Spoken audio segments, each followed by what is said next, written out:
Supergirl is the next movie in the DCU after last year's Superman, and it honestly looks like a ton of fun. Millie Alcock looks great as Kara, and just from the little snippet we got of her in Superman, I can already tell she's gonna kill it in the role. Man, I can't wait to see what LEGO has cooked up for this one. Sure, they skipped out on making sets for Superman last year, but I'm sure they've learned from their mistakes, and we'll be getting tons of DC and DCU sets moving forward.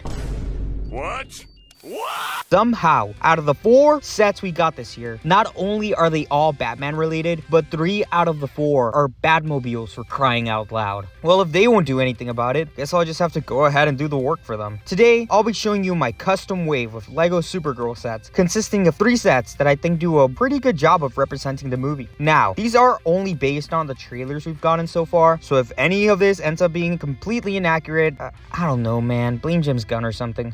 Let's start by taking a look at the smallest set of the wave. I present set number 21959, Kara's Arrival. The set includes 167 pieces and 3 minifigures. Starting us off, we have Kara in her spacesuit. It was really hard to get a good look at this outfit from the trailers, so I did my best to make something that resembles what little we've seen so far. She would use normal legs, with printing for the boots and the sweater-like texture of the suit. She would also use this Buzz Lightyear looking face print with an annoyed expression, with the figure using that LEGO pearl silver color just to give that suit that metallic shine it has in the trailer. It's not the most exciting minifigure, but I think it gets the job done and gives us a fun variant of the character we probably wouldn't get otherwise. Then there's Krypto, whom I'm just really happy to see returning here. He was one of my favorite parts of Superman.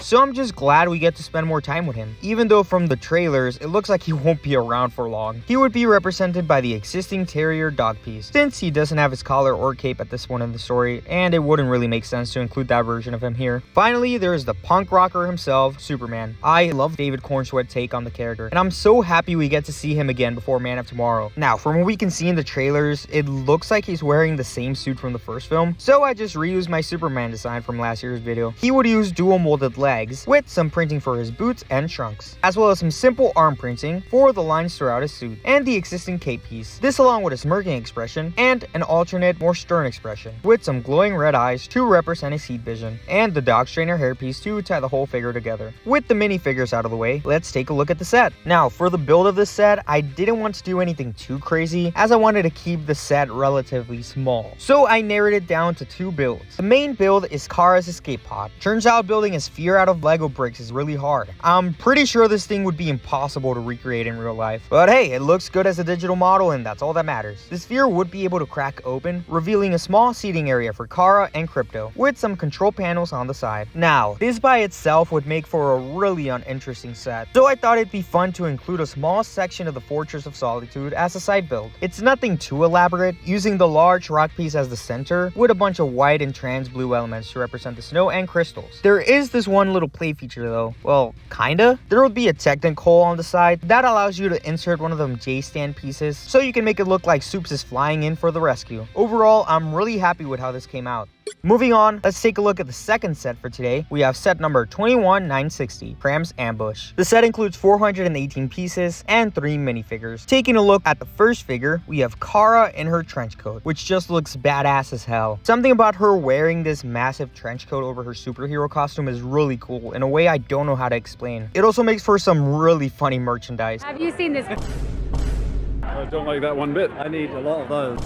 She would use dual molded legs, with printing for her boots and skirt, with some matching hip and torso printing for her trench coat and belt, having a neutral expression with her bitching shades, and an alternate angrier expression, with some glowing red eyes to represent her heat vision. Using this newer hairpiece, which I believe was introduced with Lobo over in the Friends sets, but don't quote me on that though. Then we have Krypto again, whom I honestly feel kind of bad for including in this set. I mean, judging by the trailers, it doesn't exactly look like he's making it out of this scene in one piece. Now, from what we can see in the scene, he doesn't appear to be wearing his collar or cape here, but you know what? I don't care. If I'm putting Krypto in a set, he's gotta be dripped out. Like Soups, he would be reused from my Superman video last year, using a modified version of the terrier dog piece, being dual molded to include his collar, with some printing on his torso for his little dog tag, as well as a new small cape piece that would attach to his back to complete the look. Next, we have our villain for the film, Krem of the Yellow Hills, or just Krem, because I refuse to say that long ass name every time. Who's gonna tell him this not tough? stuff. Probably the thing I'm least excited about in this film, like he's giving generic MCU villain that dies at the end of the movie. That being said though, I do think his design is pretty interesting to say the least, especially compared to his comic counterpart where he literally just looks like some random dude. He would use dual molded legs with some printing for his boots and weird little hanging bits with some matching hip and torso printing for his belt, as well as the Scarlet Witch clad skirt piece and this spiky neck attachment piece to give him some extra detail, using some simple arm printing for the armor and lines throughout his outfit, having a really detailed face with all his metal piercings and right eye scar, using a new ponytail hairpiece to just tie the whole thing together. Lastly, using the existing Chewbacca bowcaster piece to represent his Krypto Sliminator 3000 as an accessory. Now that we've covered the figures, let's move on to the actual set. For the build, the entire set is based on this one shot from the trailer, where we see Krypto running towards what I can only assume is Kara's ship. I had to stare at this specific frame for hours while building this thing. At this point, I just hope it's accurate to the movie, because there was legit no other angles for me to reference beside this one blurry shot. Taking a look at the side build first, I threw together a small bike for Krem. It's not actually in the movie as far as I know, but he looked really pathetic just standing there next to the ship, so I figured I'd give him something to do. As for the ship itself, I actually really like the color scheme. The orange and yellow go really well together. Now, from what little we can see in the trailer, the ship has a lot of weird curves and angles, which I tried my best to recreate in LEGO form. The build would use a bunch of stickers on the sides to represent the various windows and metal panels scattered throughout the hull. The interior was a little trickier here since there wasn't a lot of room for me to work with, so I tried to cram in as many details as possible. The cockpit can open up to seat Kara, and the roof on the ship can be removed for easier access to the interior, having a simple sink build and a dog bed for Krypto, with a TV screen sticker for Soups to call his cousin, as well as the newspaper from the trailer for Krypto to pee on. The ship would also feature functional landing gear, allowing you to display it either landed or in flight. This was by far the hardest set in the wave to design. Trying to recreate a spaceship from a single blurry frame was an absolute nightmare, but in the end, I'm proud of the results. Taking a look at the third and last set for today, we have set number 21961, Andmurph Escape Mission. The set includes 311 pieces and 4 minifigures. Once again, taking a look at the minifigures, we have our third and final version of Kara, this time rocking her superhero costume without the trench coat. I really love the way this suit looks. They did a great job modernizing a pretty generic looking outfit and making it match with Soup's costume from the first film. Rant aside, the design is basically the same one you've already seen underneath the trench coat, having normal legs with printing for her boots and skirt, with some matching hip and torso printing for her belt, as well as some simple arm printing for the lines throughout the suit, and the existing cape piece. This along with an annoyed expression and an alternate or neutral expression with some glowing red eyes to represent her heat vision. Again, using the Nova hairpiece from Friends to complete the look. Then there's Ruthye, who I legit don't have anything to say about. She looks like the generic exposition dumb character who Kara is going to have to drag around for 2 hours while also teaching her the importance of not letting revenge consume her heart or something. I don't know, man. Just like her character, her design is extremely simple, using mid legs with some simple boot and fur printing. I also gave her the existing bag piece just to add some extra detail, having a neutral expression and using the Padme Amidala hair from Star Wars. Finally, having the existing sword piece as her accessory. Next, we have the generic no-name figure I threw in just so the heroes would have somebody to beat up. Yeah, they're not actually based on anyone on the movie, being a completely original design where I just mashed together a bunch of different elements that fit the film's overall aesthetic. Blub Shido over here would have dual molded legs with some printing for their boots, as well as this cloth skirt piece and the existing ninja bandana piece to add some extra detail, having an angry expression and using this hair piece, which I think is from that one Disney Aquafina movie nobody saw, using the existing Overwatch gun piece as their accessory, as it kind of looks like a sci-fi blaster. For the last figure in the set, we have Lobo. Now, I know who Lobo is, but I ain't gonna LARP and pretend I'm his biggest fan or anything. That being said though, I do think Garrett the Garbage Man Garrison is perfect casting for the character. Much better than his Aquaman casting. I legit don't understand how someone looked at this perfect spitting image of Lobo and thought, yeah, make him the guy who talks to fish. Anyway, his design is metal as fuck, having dual molded legs with printing for his boots and chains, with some matching hip and torso printing for his belt, as well as some dual molded arms with printing for his skin and spiky gauntlets. I think I did a phenomenal job capturing Jason Momoa's likeness in LEGO form, having a mischievous grin expression and an alternate angrier expression. Funny enough, using the DCEU Aquaman hairpiece to represent his long hair. Finally, using the existing side piece as his accessory. Alright, enough about the minifigures, let's talk about the build. For our final build, this one isn't really based on any specific scene. It's mostly inspired by the shots we see of Kara and Lobo fighting together in the trailers. Because of that, I decided to make a simple alien bar, inspired by by some of the recent modular-like sets we've gotten from Marvel. Starting with the side build, we have Lobo's bike, which I'm honestly really proud of. I especially like how I was able to incorporate the existing bone piece into the design, having a sticker on the rear section, along with 3 more on the front, to help create that dome-like shape. Overall, I think I did a pretty decent job capturing the shape of the bike. The actual building would be pretty simple, using various curved and sloped elements to give the bar that alien and otherworldly feel. Having a small corner street with some cyberpunk-looking neon signs, with a stack of cargo crates, an alien-looking sewer grate, and a wall covered in advertisements, including a bounty poster for Kara. Taking a look at the inside of the build, it would have a hollow back, allowing for easy access to the inside of the set. The interior itself is pretty simple, containing a small bar area with a stool, along with a table and 2 additional stools where the minifigures can sit and hang out. Also, I forgot to mention this, but the set would be in the same vein as the modular line, allowing you to detach the different sections to rearrange them to fit your needs. This was probably the easiest set to design, but I